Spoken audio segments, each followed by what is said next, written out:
times in his grave. 'Twas a Saturday. Jethro and me's awfully worried about Granny. What's she doing? Nothing. Just sitting in the kitchen, rocking and staring at the wall. She won't talk to nobody nor say hi to her. Yeah, I noticed Granny kind of drooping this morning. I reckon she misses Pearl. But them two was always scrapping. I reckon that's what she misses. You know, Granny's a lot like that band of yours, Ellie. She loves to scrap. That's the truth. Used to pleasure her considerable to throw Aunt Pearl out of her kitchen. Yeah, Granny don't want no one cooking in there except her. Jethro, I think you just come up with an idea. I did? What was it? Ellie will go out there and act like she's going to fix up a mess of victuals. That'll get Granny's hackles up. You take care of her for me, Jethro. Now, Ellie Mae, I know it's against your nature, and I know how much you love your Granny. But for her own sake, I want you to try to be real spiteful. Try to get her riled up. Do it, Paul. Hey, Uncle Jed, can I go too? After all, it was my idea. Wasn't it? Yeah, Jethro. And take that bandy along with you. Ain't nothing riles Granny more than chickens in the kitchen. Well,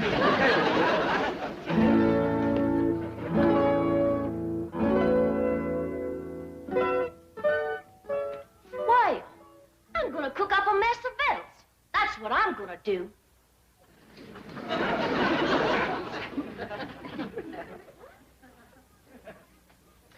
I'm gonna get out every pot and pan in this here kitchen, and I'm gonna whomp up the doggonedest meal anybody ever tasted.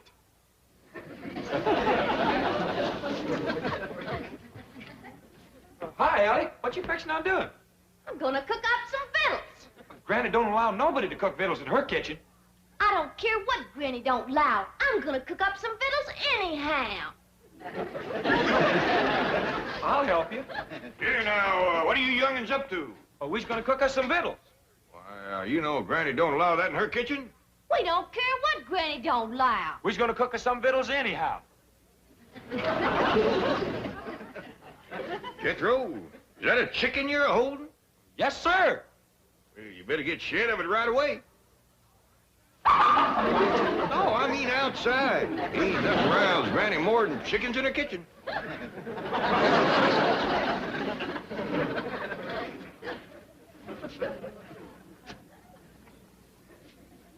This is worse than I thought. Don't nothing rile her up. We gotta try harder.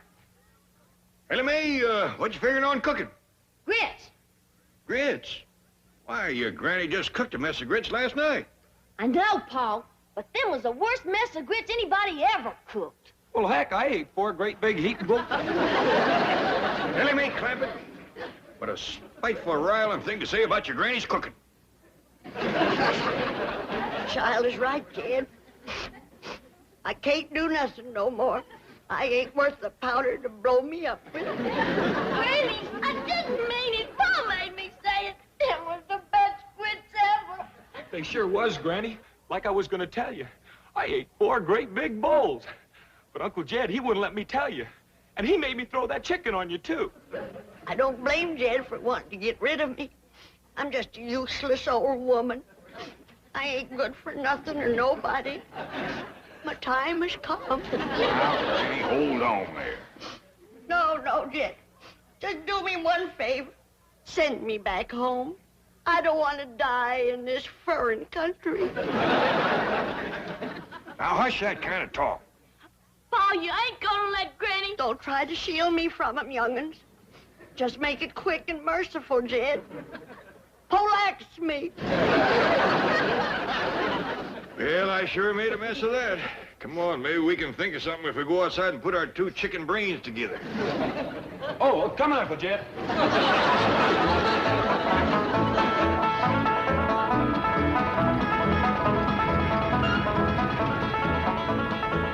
You wait here, I'll go and see Mr. Drysdale. I asked Miss Jane to come to supper, too. Mr. Drysdale, look who's here. I don't want to be no bother. Well, it's always a pleasure to see you, Mr. Clampett. Sit down, sit down. Thank you. Well, now, what can I do for you? Well, I got a little problem. Your problems are my problems. What's troubling my favorite depositor? Well, who? You, Mr. Clampett, you. Oh, well, you see, it's Granny. That poor little old woman is feeling lower than a fat frog in a dry well. Well, now, we must do something to cheer her up. Indeed, we must. You see, back home, we just have a bunch of neighbors in and have us a do. Ain't nothing pleasures Granny more than doing for folks. Doing? Yeah, you know, wamping up a big feed, tapping a keg of her cider, seeing everybody has plenty to eat and drink and has a good time. Can't Granny do that here? Well, you folks is about the only ones we know. We'll be happy to come, just say when. I reckon the sooner the better. How about tonight? I'll be right neighborly. Miss Drysdale in town? Yes, she is, and she'll be delighted to come. Delighted. Chief, Mrs. Drysdale, this is indeed a red-letter day. Guess who has just landed on the roof? Well, it's a little early for Santa Claus. No, indeed. It's our distinguished chairman of the board, Mr. Martin Van Ranserhorst. What? Well, I thought he was on the world cruise. No, he's anchored his yacht off Balboa and helicoptered in to see you. Mr. Van Ranserhorst. Marty Milburn, call me Marty. You know Mrs. Drysdale. Oh, yes, of course. Congratulations. Congratulations for what? Well, I think you should be the first to know I'm elevating your husband to the board of directors. Board of directors? Nice, Simon. Yes, well, he deserves it. Any man that can land the Clampett account is my kind of banker. And I want the two of you to celebrate with me having dinner on my yacht. Oh, thank you. We'd be delighted. I have a new French chef that's a genius. Every meal is an adventure. Sounds marvelous. But, darling, have you forgotten that we're dining with the Clampetts this evening? Oh, well, don't worry about that. I'll call it off. Oh, no, we won't. There's one man I want to meet, J.D. Clampett. Business genius, financial wizard, shrewd, calculating, incisive. Mr. Clampett? Who told you Mr. Clampett was that kind of a man? You did. I did? Yes, right after you landed the account. Oh, then, yes. Well, he's still the same kind of man, isn't he? Of course, certainly. He's Crude. What was that? shrewd. Thank you, Margaret. That's just the word I was looking for. Come on, dear. I'm sure you want to rush out and buy yourself a new wardrobe to celebrate your husband's promotion. I'm doubling your allowance. Children, now you see what trouble mingling with the lower classes can bring. What do you intend to do? Just what any decent, sensible man would do who has lied his way into trouble. I'm going to lie my way out. Oh, Mr. Van Ranselhoff. Marty. Oh, yes, Marty. Well, the Clampetts won't be able to have dinner with us on your yacht. Well, why not? Well, it was foolish of me to forget this, but they're rather susceptible to seasickness, sort of a family characteristic. Well, that's ridiculous. They won't get seasick on my yacht. Compared to mine, the Vanderbilts have a rowboat. The whole dining saloon is as solid as this building. Just being near the ocean upsets them. Yeah, what a shame. I was going to fly the entire Lido Dupree show down from Las Vegas. Entire company, a little entertainment during dinner. What's a meal without some atmosphere, huh? Just one of those things. Jimmy, you best stop playing with that chicken. You got lots to do. What, Paul? Oh, cooking for company, that's what. We're having a big doing. Well, who's all coming? Well, Miss Hathaway, Mr. Drysdale, Miss Drysdale, I don't know who all. Well, what'll I cook? Well, the fanciest spread ever. Jethro's out right now getting some fresh victuals. I reckon you can start heating the water for the owl soup, and I'll go down the cellar and fetch up some salted possum. Hold on, everybody. We's having a do, I'm gonna do the doing. Now, let me get this chicken out of here. Nothing rouses me like chickens in my kitchen. And the rest of you scat, too. Ellie Mae, you set the table in the fancy eating room. Jed, you go cut me some fresh greens. Oh, we're gonna have a doing for the folks next door. I'll bake 'em up a possum and plenty victuals more. We'll have a keg of cider and a little Mountain Dew, and we'll all have ourselves up. Hullabaloo.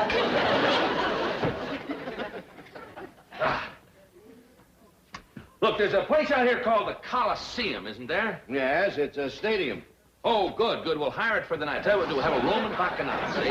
All the guests will wear togas. They'll have laurel wreaths in their hair. Marty. Yes? I don't think you can get the Coliseum on such short Well, I'll notice. tell you what, we'll get Grauman's Chinese. That's it. Rent the theater, you understand? Have all the guests dressed in kimonos, and we'll have dinner out in the forecourt. Oh, and by the way, Jane, get me some fresh cement. I'll bet you Jed Clampett never put his footprints in wet cement while eating fried shrimp. Well, tell you the truth. Oh, I know what you're going to say. That's the trouble with fellas like Clampett and me. We've been everywhere. We've done everything. There just are no new thrills. Yes, that's probably why the Clampetts are such a secluded family. They never go out. Say, by the way, you're going there for dinner tonight, aren't you?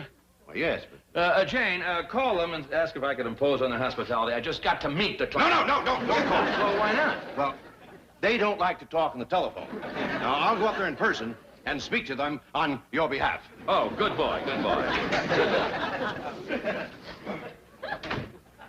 Look, just in case, I better get a date for tonight. Get me Liz Taylor on the telephone. I believe she's in Europe. Judge Gabor. Married? Paula Bridgerton married. Susan Hayward married. Jane Mansfield married. Jane Hathaway. Single. Who is she? Yours truly. Yeah, Shirley MacLaine married. Mr. Van Ranserhoff, I think I should tell you that I already have an invitation to the Clampetts for dinner tonight. We are very good friends. Very close. Really? Yes, indeed. Oh, would you mind turning around?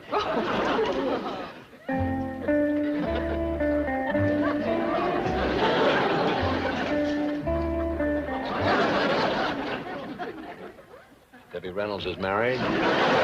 Van Ranserhoff, I think you should also know that the Clampetts do not, as they say, cotton to strangers. Miss Hathaway, let me say that, you have a date for this evening. Jolly good. But, a word of caution. The fact that I have appeared eager might lead you to believe that I am a girl with whom you could take liberties. Nothing could be further from the truth. I permit no familiarity on the first date. Bless you, my girl. I can't tell you how sorry I am, Mr. Clampett, but you see, Mr. Van Ranserhoff is my boss. Well, bring him along. Granny's got plenty of possum and grits and owl soup. Well, I'd love to bring him, but he has dinner planned on his yacht, and I have to do what he wants. I'm terribly sorry. Well, so am I. Poor Granny is going to be like a mule kick to her. Well, tell her we'll come tomorrow night or tomorrow morning for breakfast if she likes, but tonight I have to be with Mr. Van Ranserhoff. Well, I understand. Thank you, Mr. Clampett. Thank you very much.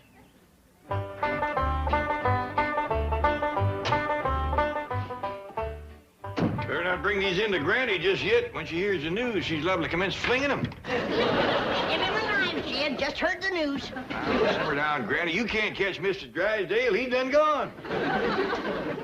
What do I want to catch him for? Coming back here tonight with Miss Jane and Mr. Ranserhoff. Is Mr. Ranserhoff coming here? Sure he is. Miss Jane just called to see if he got the invite. I said, shucks, he don't need no invite. Just bring him along. Hey, doggy. If Mr. Ranserhoff is coming, then they's all coming, because he's the boss. Oh, we're gonna have a doing for the folks next door. Jane and Mr. Ranserhoff, and that makes four. Have to take a cider and a little Mountain Dew, and we'll all have ourselves a hullabaloo.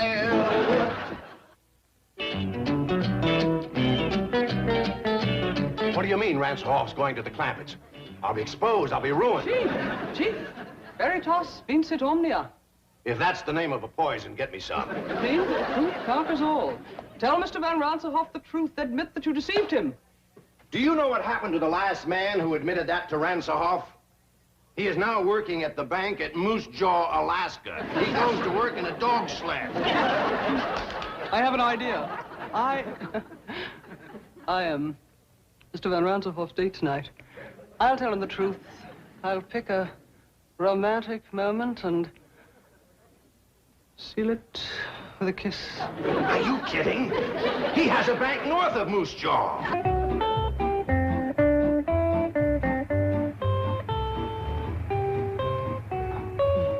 Say, what a place, huh? A veritable palace. I hope this isn't one of those dull, stuffy, formal parties, you know? Last week I went to one at Buckingham Palace with the liveried servants and the protocol. Not a laugh all evening. Well, I doubt very much it will be formal. On the contrary, Don't tell me. I love surprises.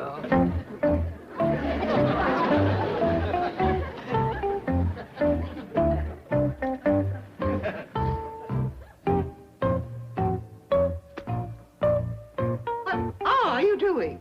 I'm packing for Moose Jaw, Alaska. Ranserhoff just arrived at the Clampetts. Surely you're exaggerating the situation.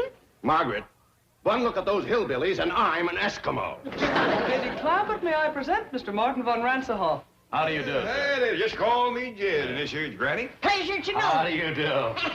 Ah, this is fabulous. No, this is Ellie. My daughter, Ellie Mae. Howdy there. Say, I got a rooster that plays dead. You want to see him? Ellie Mae, let's wait till later to show off your critters. This fine young fella here is my nephew, Jethro. Howdy, Mr. Rancyhoff. He's my cousin Pearl's boy. We're right proud of Jethro. He's going to graduate from the 5th grade this year. Congratulations, young man. Well, thank you. Well, let's all go sit in the parlor while Granny pulls a bung on a keg of cider. Jane, this is marvelous, simply marvelous, and what a surprise. Who'd think that a stuffy millionaire like Clampett would come up with a hillbilly party? The man is a genius, and those accents, they must have been practicing for weeks. Longer than that. Yes, well, when do they start the hoedown or the square dance or whatever they're going to do? Oh, excuse me, Mr. Rancyhoff. Marty. Well, come on, Marty. Once Granny pulls the bung on that cider, it evaporates awful fast. Look, we'd like to get in the spirit of the party. Have you got any more clothes like the one that you're wearing? Sure. Ellie Mae, Jethro. Take these folks upstairs and get them some party clothes. Hathaway. Miss Hathaway. Hey. Here I am. You look like something out of Tobacco Road. Well, you're not exactly Adolphe Menjou yourself. You know, I can't get over an important millionaire like Clampett going to all this trouble to surprise me with a hillbilly party. He's a wonderful man. He's the greatest. He's a millionaire's millionaire. I'll always be grateful to Drysdale for... By the way, why aren't the Drysdales here?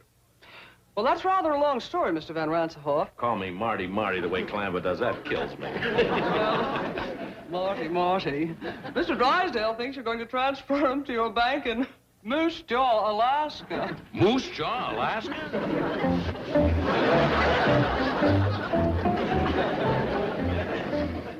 Milton, what are you doing? I'm trying to figure out if I can convert these into snowshoes. I've had enough of this ridiculous nonsense. Are we going to dinner or not? Well, that depends. Mr. Van Ransenhoff spoke so highly of his French chef. I'm simply dying for a Chateaubriand. How would you feel about a nice big dish of flaming blubber? I hear square dance music. What does that mean? It probably means that Ranselhoff has left. He's on his way over here, and we're on our way to Moose Jaw.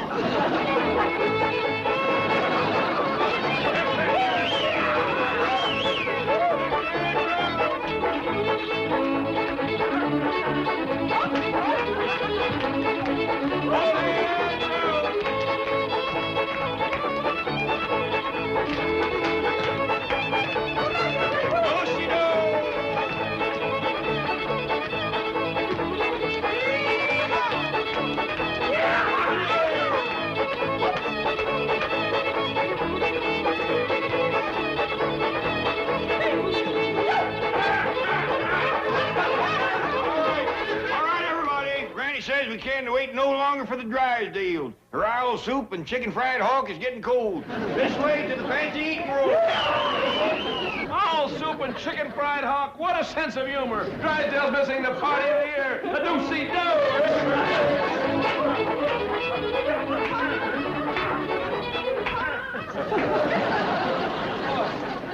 Dinner in the billiard room. This is priceless. Now, before we all sit down, there's a couple things I better explain to you, Marty.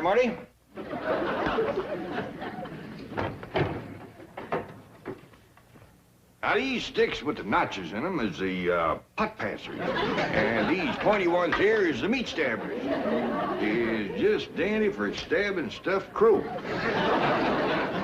Wish Elsa Maxwell and Pearl Mesta could be here. Partial to stuffed crow, is they? Well, come on, sit down, everybody. First we'll have Grace, and after that, Ellie Mae will pass out the deviled buzzard eggs. He is just fine with baked possum.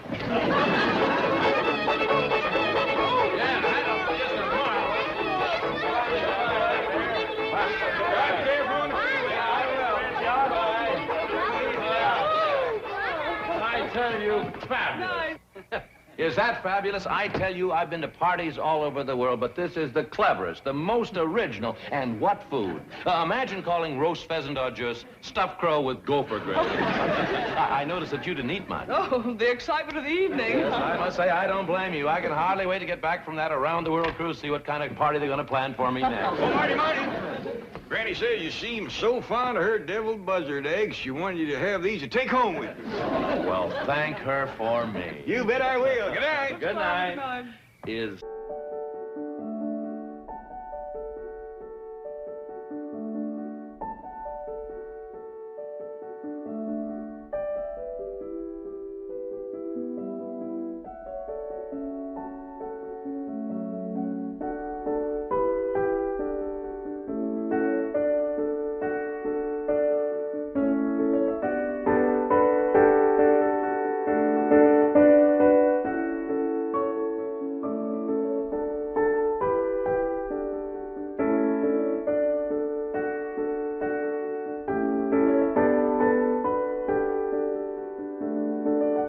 And I need victuals for you critters. I reckon I might as well draw out enough money to last us a month or two. Reckon $10 will do it. I never could sleep a wink with all that money in the house.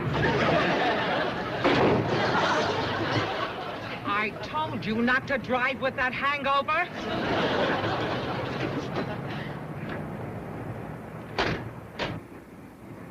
Anybody hurt? I don't think so. Well, no harm done, huh, kid? Well, not to your car, but you kind of bent our bumper.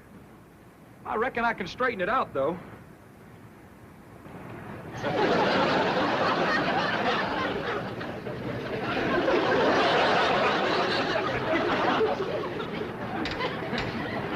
Attaboy.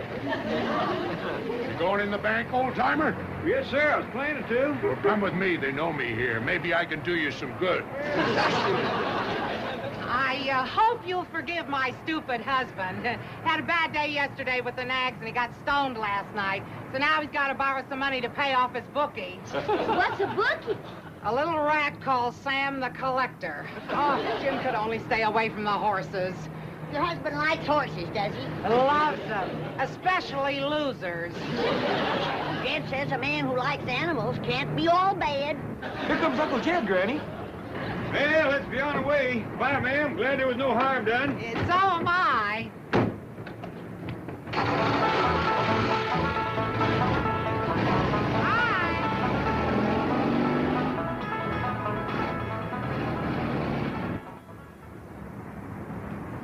What happened to you? Fall down in there? Shut up and act hurt. That old geezer's worth $35 million. What? Fame. We'll sue him for a bundle.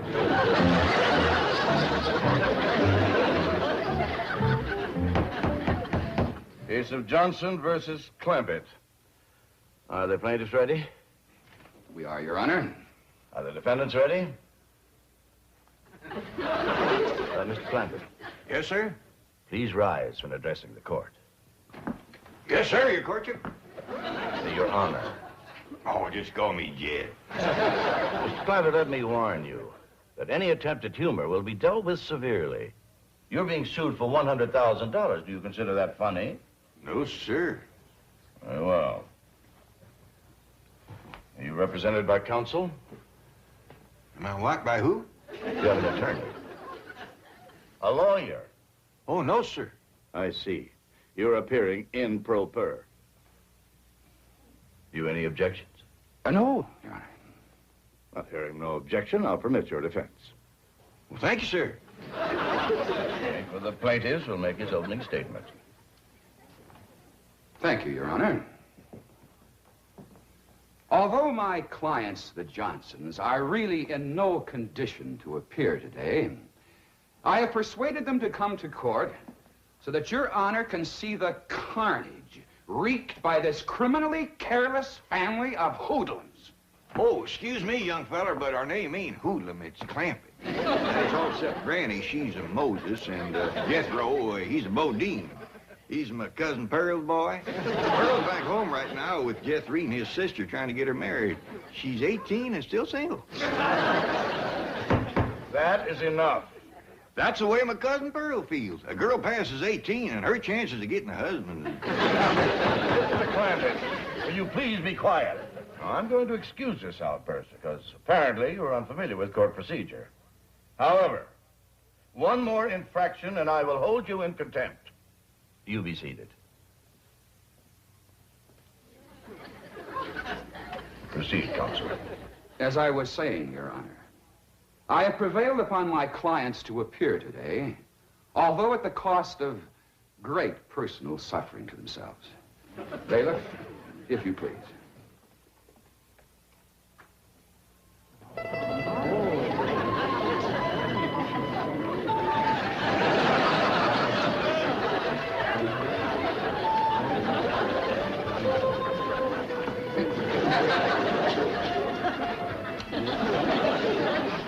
Them the people that run into us?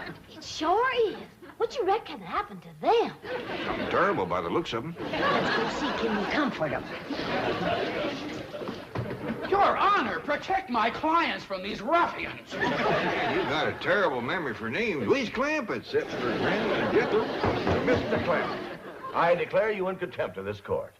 And I'm going to give you a fine of $100. Well, thank you, but I didn't do nothing to earn no $100. The fine of $100 is suspended. Now, please, take your seats.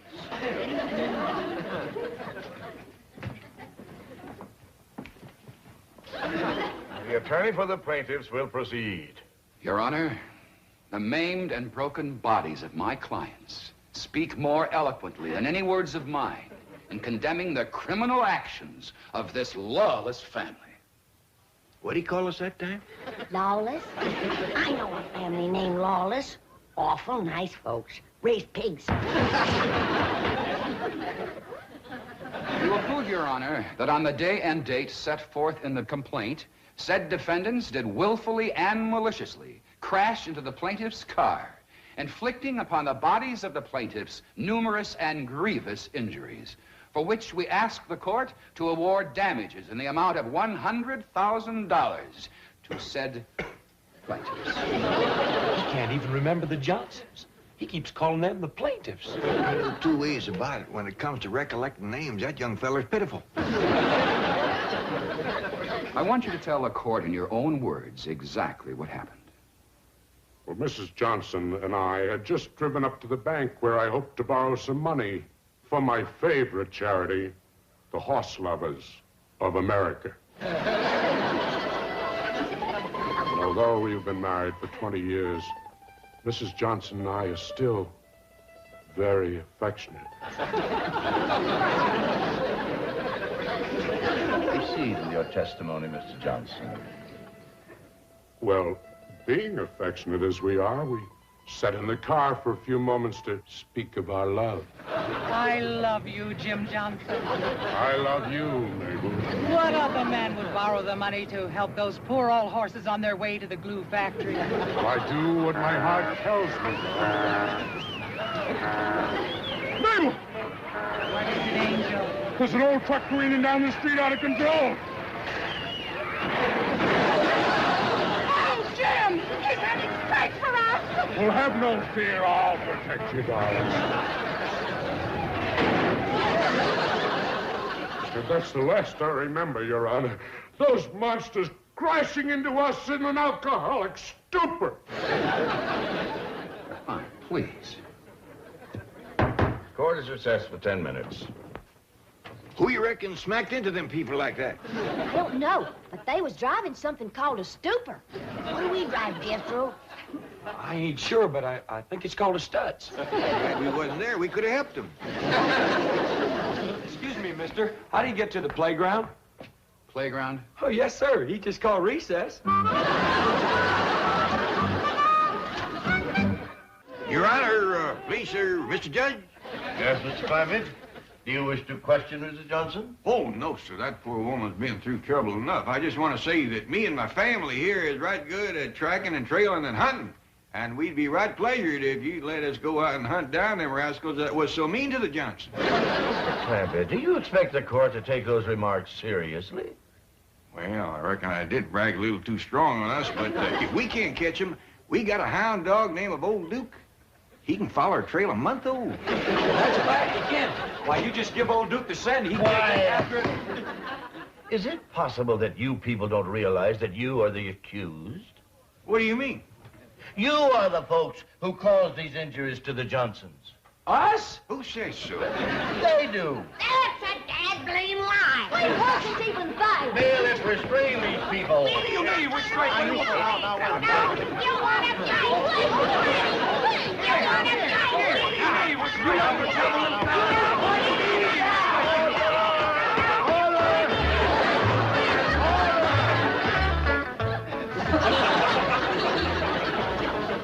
If you ask me, this is a heck of a place to spend recess. That fella said he put us in here to cool off. It's hotter in here than it is in there. Well, there's one good thing. He's going to give each one of us $100. Fine. That's what I say.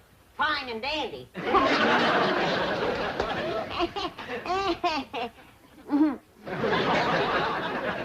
Jed, you look like you're counting hairs on a hog's back. What you studying on? I'm studying on this whole situation, Granny. Why would the Johnsons haul off and say we'd done something that we didn't? Well, maybe they's fibbing to get the money. Maybe they's text. I agree with Ellie. Way I got it figured, that accident they had knocked their memories loose. I coulda. The way they's bandaged up, they must have took some awful hard knocks. Granny, supposing you make some poultices for the Johnsons, then that'll draw the hurt out of their heads and they'll be able to remember what smashed into them. I'll do it, kid. And I'll whomp up a great big dose of wretchweed tonic. There ain't nothing like wretchweed to get you thinking straight. All right, folks. Judge adjourned court till after lunch. And then he wants you all back in that courtroom on your very best behavior. He said he'd suspend your $100 fines. There he goes, spending our money again.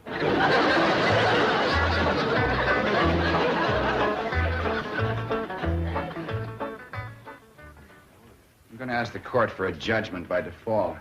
Those hillbillies aren't coming back. They've probably left town. Hope we didn't keep you folks waiting. We hurried the best we could. Didn't even stop to eat. For a piece over at our place. Granny had a lot of fixing to do. And you're gonna feel a heap different when I get done with you. How dare you threaten my clients? Quieten down, little man. Ain't nobody threatening nobody. They're back, Your Honor. All rise.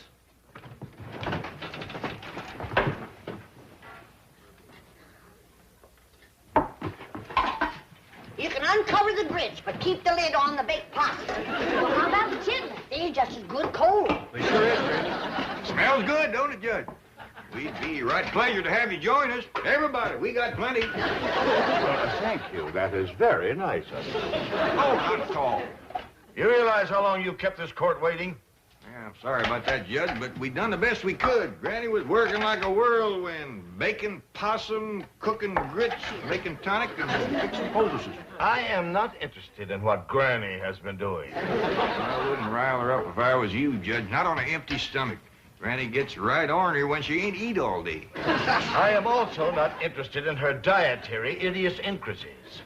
Bailiff, remove that food from this courtroom. Hold on. We's hungry. That's your own fault for being late. I wouldn't say too much about being late if I was you. This is the second time today you've come in here in your nightgown.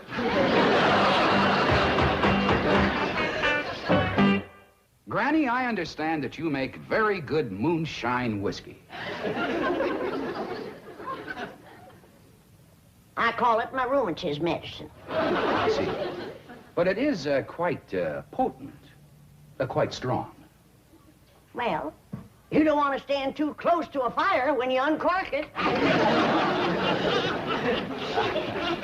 Yes, well, now then, Granny, do you sometimes carry a jug of this rheumatism medicine around with you? Take it on trips, say? Only when I get my twinges. Well, were you having twinges the day you and your family crashed into the Johnsons? No, and we didn't. That's all, thank you. Mr. Clampett, how many guns do you have in your home? Well, Granny's shotgun, Jethro's lever action, my pistol, my squirrel rifle. You needn't go on, Mr. Clampett. That's quite an arsenal you have. Thank you. You're used to carrying a gun, aren't you? I've been toting a squirrel rifle since I was knee-high to a jackrabbit. And I understand you're quite a good shot. Back where I come from, if you didn't shoot good, you didn't eat. I see you shot only for food. Yes, sir. And you were very poor. Yes, sir. And then oil was discovered on your land, and you became very, very wealthy and moved to Beverly Hills. Yes, sir. But isn't it a fact, Mr. Clampett, that in spite of all your millions, you are still frequently seen carrying a gun? Yes, sir. You see, Now, just answer the question, yes or no. Do you, to this day, frequently carry a gun? Yes, sir. Were you carrying a gun the day you and your family crashed into the Johnsons? No, sir, and we didn't. That's all. Thank you. Step down. No, sir. What do you mean, no, sir? That ain't all, and I ain't stepping down. Not until I've said a few things. Your Honor, I object. Now, Counselor, I have been very lenient with your conduct of this case, just as I've been very lenient with the conduct of the defendants. However, since Mr. Clampett here is the defendant and will bear the financial burden if judgment is against him, the court wishes to hear anything that is relevant and pertinent to this case. Yes, Your Honor. Now, Mr. Clampett, let us hear what you have to say. Well, thank you. Well, to begin with, there ain't nobody told the real story about what happened the day the Johnsons backed into us. I object, Your Honor. There has not been one shred of evidence or testimony supporting the allegation that my clients backed into the defendants. That is very true, Counselor. Perhaps now we might have it. In the meantime, you be seated. Yes, Your Honor. Now, you may proceed, Mr. Clampett, realizing, of course, that you're still under oath to tell the truth. Well, Your Honor, I learned how to tell the truth so long ago, I reckon it's become a habit. And what with making a promise on the good book, I'm going to be extra careful. Proceed. Well, me and my family drove down to the bank.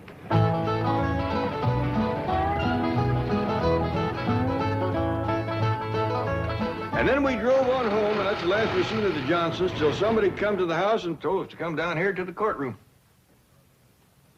You may cross-examine. Well, that's quite a story you told, Mr. Clampett. Very simple and very sweet. Just the truth, like I promised. You're innocent of all these charges against you, aren't you? You've nothing to hide. That's right. Then why, Mr. Clampett, did you not answer the summons and complaint served upon you by the county marshal? Summons and complaint? That is right, complaint.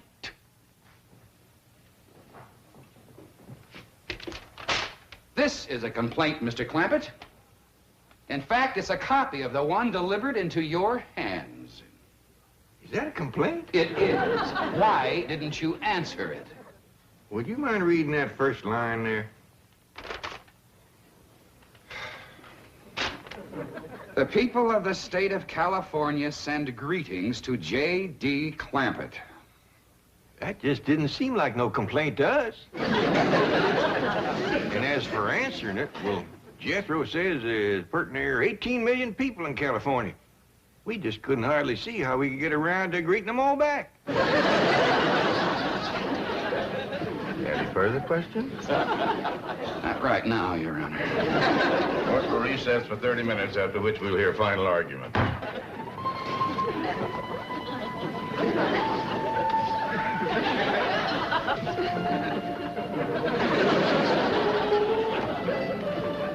All rise.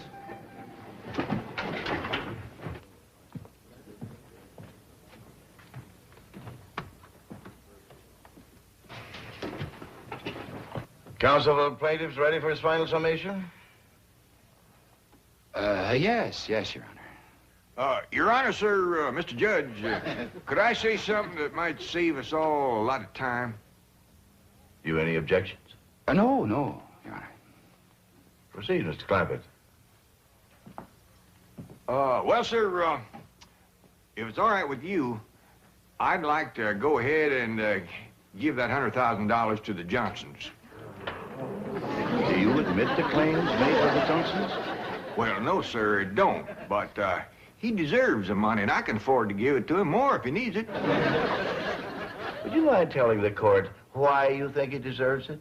Well, Your Honor, I got a daughter here, Ellie Mae, and I reckon she means more to me than just about anything in the world.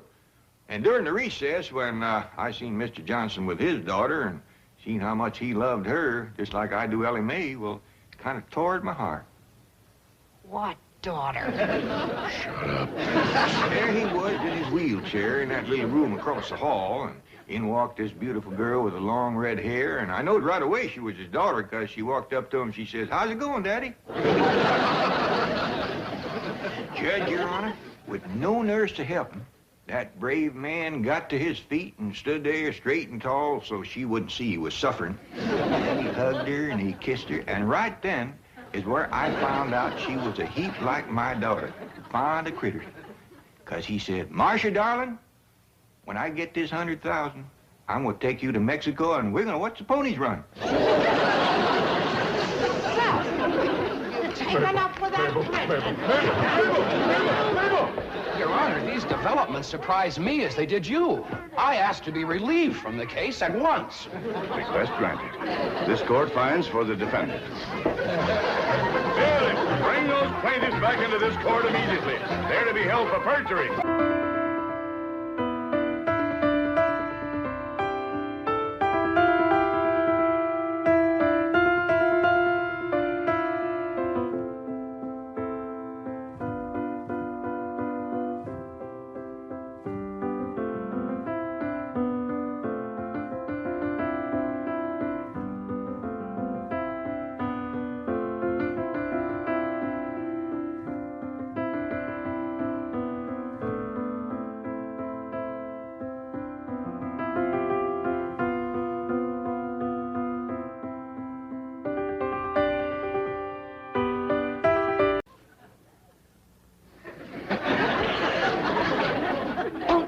It's haunted. I bet you little Jasper crawled in there to get warm.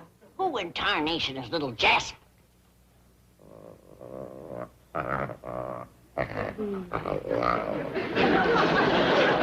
Ain't he cute, Granny? I declare another pussycat. Only this one's all broke out with spots. This here little feller's what you call a jaguar. Where'd he come from? Critter Doc drove to zoo, said he comes all the way from South America. Down Louisiana way. Nice country. He'll bring you home to wing. He says, I got away with the critters. Well, you better get away with this one before your paw sees it. He's getting a craw full of you dragging home them critters. Where is Pa? Out front, soling shoes. Come on, little Jasper. I better hide you, baby.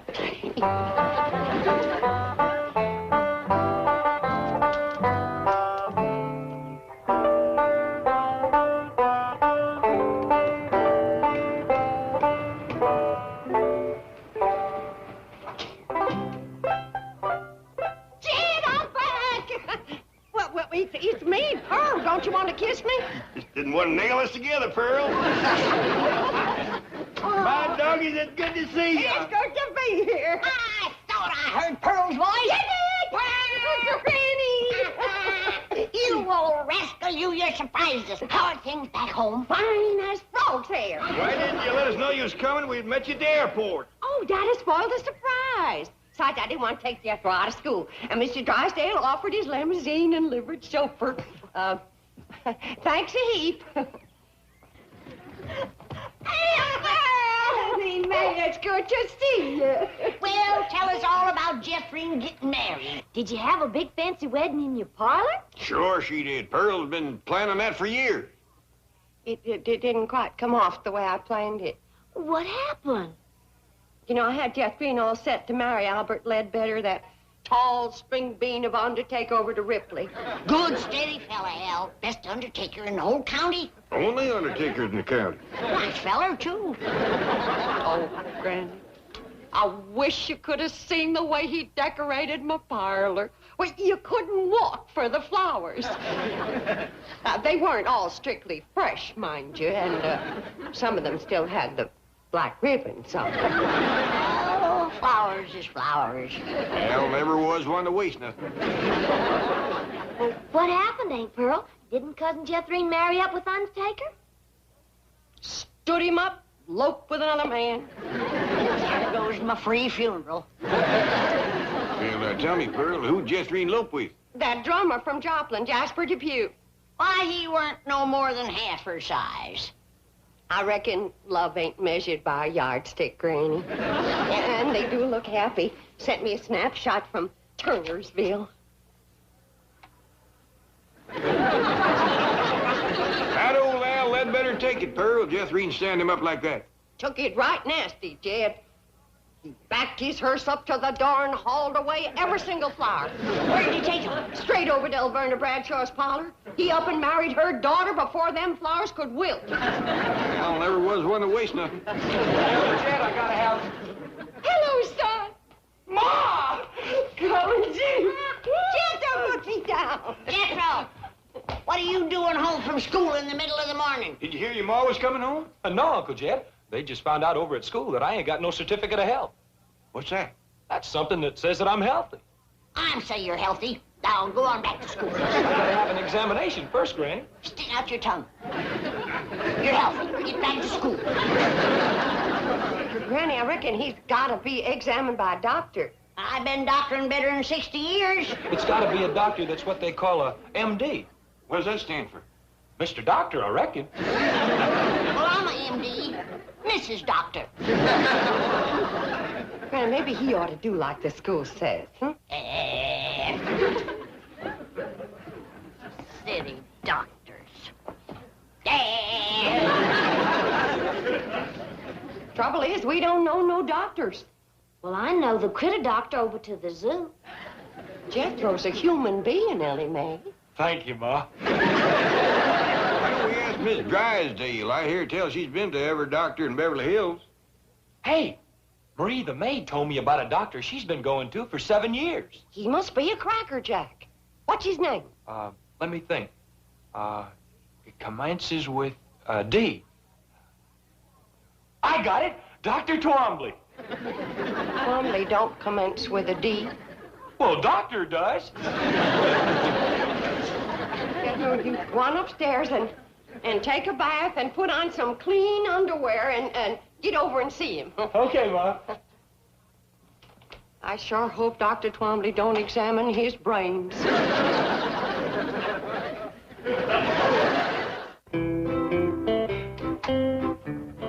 Doctor, this is Jethro Bodine. Howdy. How are you, Jethro? Make yourself comfortable on the couch, right here. Thank you.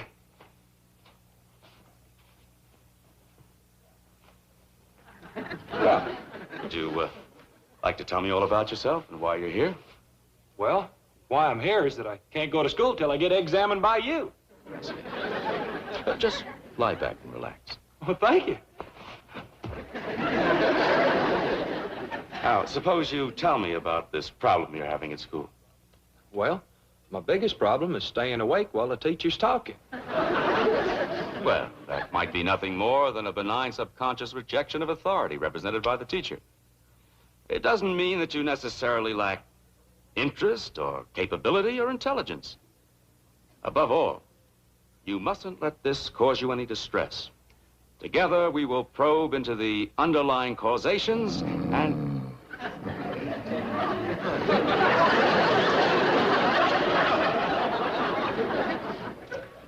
So good to feel needed. Anyway,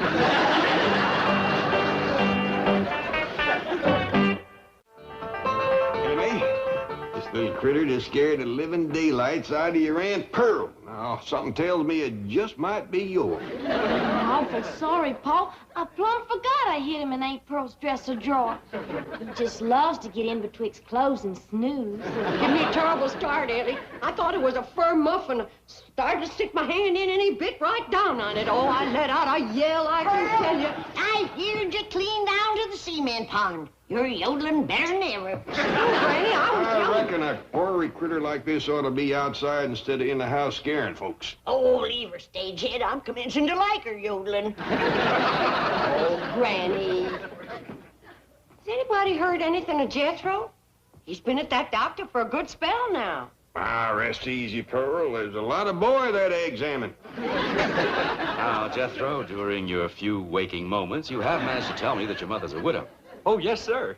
I'd like you to tell me all about your mother. I'm very interested in her. Don't blame you. She's pretty.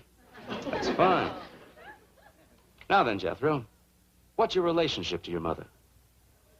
I'm her son. Yes, I know that. But how do you feel about her? You like her? Oh, I sure do. She's a dandy, huh? Does she ever give you hostile emotions or aggressive tendencies? Well, she would if I asked her for them.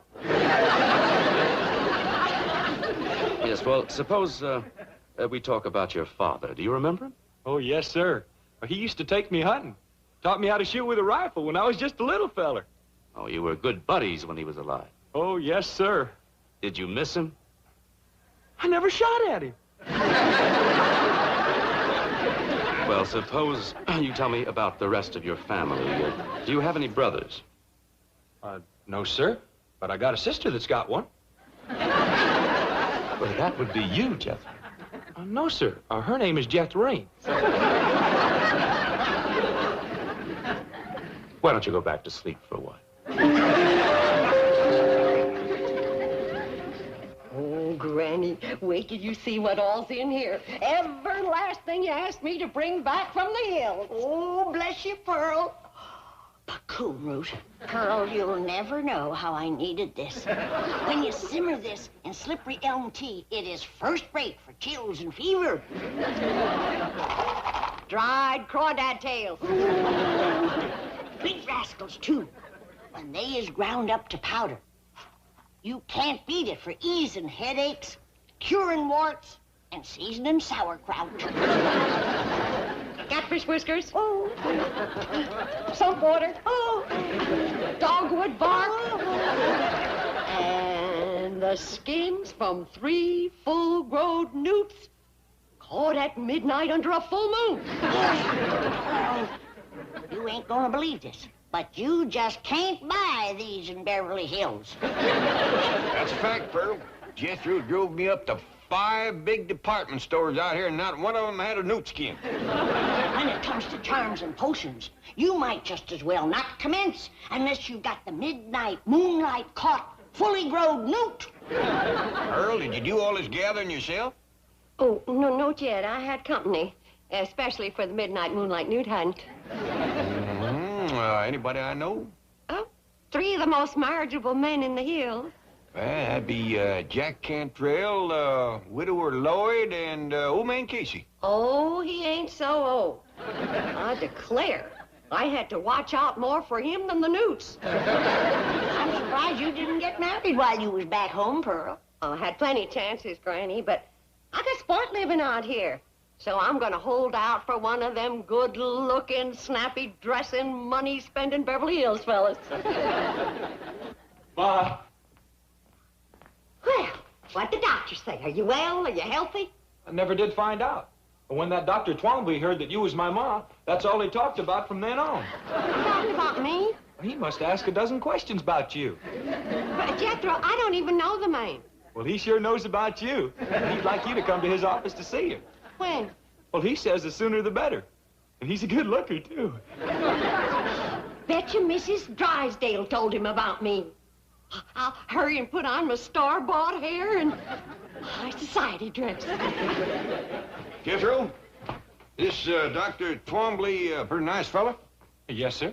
But he's awful nosy, though. Never stops asking questions. Shows he's interested.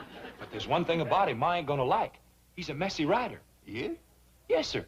You know how Ma's always fussing at me for spilling ink in my writing book? Yeah? Well, he showed me one of his books, and Uncle Jed, it's the biggest mess of ink blots you ever saw. Mrs. Bodine, how nice to see you. I'm Dr. Twombly. Bonjour, s'il vous plaît, I'm sure. You obviously are a more sophisticated woman than I was led to believe. Merci, n'est-ce pas? Excuse me.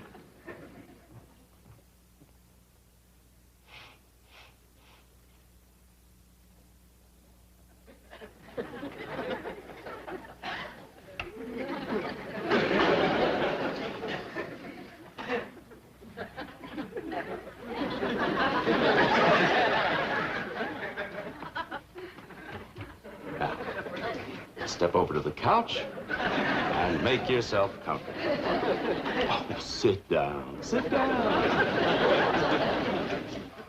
Relax. Let's get acquainted.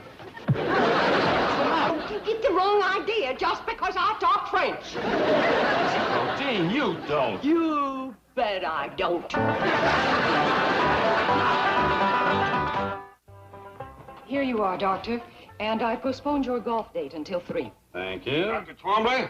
Yes, but I'm busy right now. I'm sorry, you cannot see the doctor without an appointment.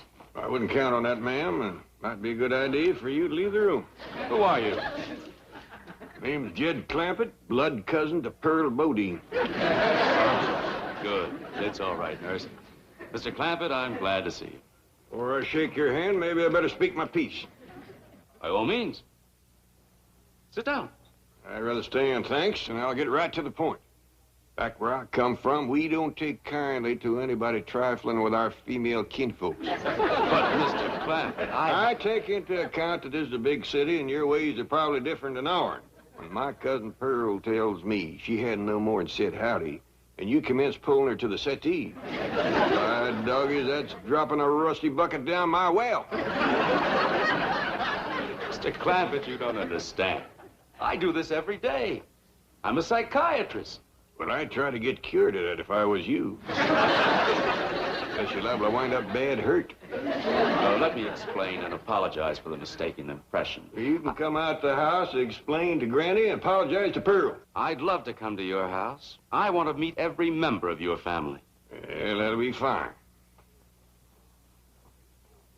But keep a tight hold on your feelings.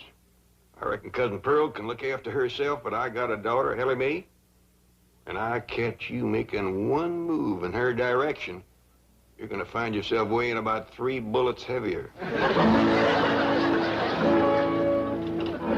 Pearl, drink this sassafras tea. I bolstered it up with a little Mountain Dew. Calm you down. Thank you, Granny. Pearl, I wish you'd wear this thing or put it away. I keep thinking it's one of Ellie's critters. A bit ago, I tried to feed it a saucer of milk.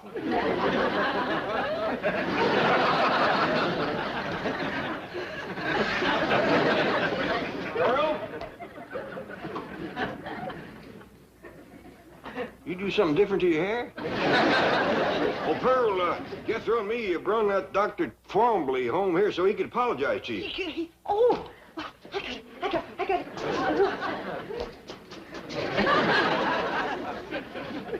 No mirror in here. I hope you didn't whoop him to where he's no good for shooting. I ain't gonna shoot nobody, Granny. That's why I come in here first. You whooped him too bad, huh? I whooped him at all. How come? Poor fella's so sickly, he gotta have a nurse handy all the time. Jethro, bring him on in here.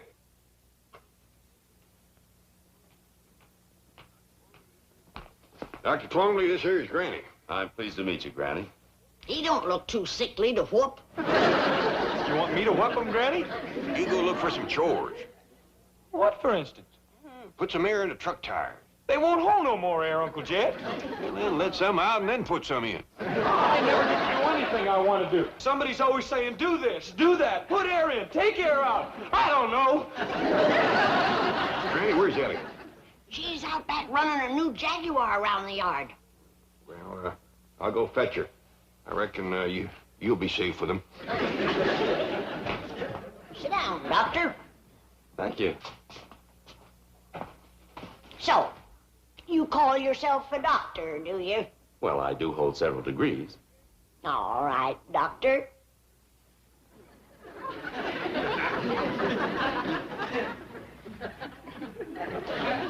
How do you cure warts? Warts? Yeah, warts. Well, dermatology isn't my field, but I assume electrodesiccation is still a preferred method. Oh, is there a newer method? Stump water and lime, mixed with ground-up crawdad tails, daubed on with the leg bone of a buzzard, just before the moon comes up. Think you can remember that? Well, I'll try. Mm-hmm.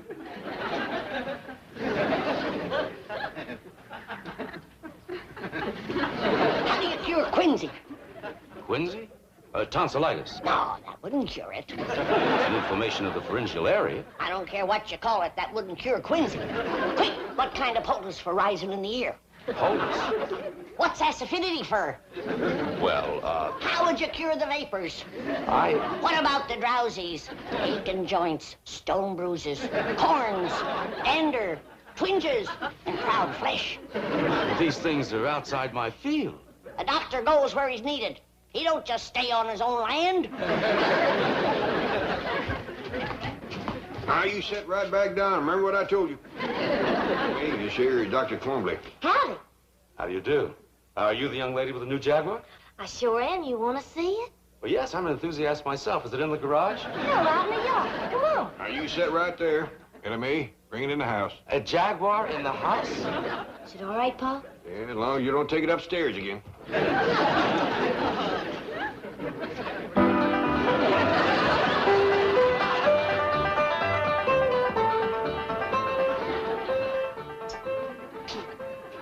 Bonjour again, Doctor. Oh, Mrs. Bodine, I am so sorry my actions in the office were misconstrued.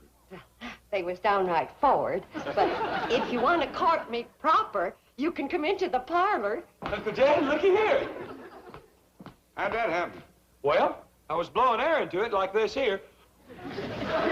When all of a sudden, pow! Jethro, I told you and I told you, use the pump.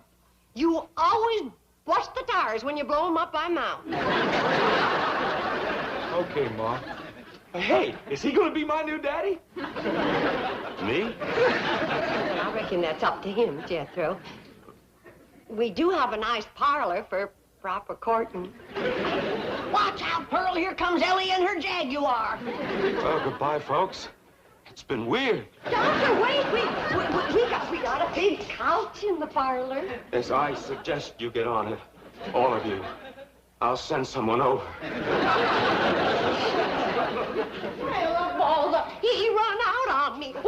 Hey, Ma, you want me to catch him and tote him back? Let him go. Let him go. But, Granny, it might be my only chance to get a Beverly Hills doctor. Doctor my foot. Unless Ellie brings home a 6-foot duck, you ain't never gonna run into a bigger quack.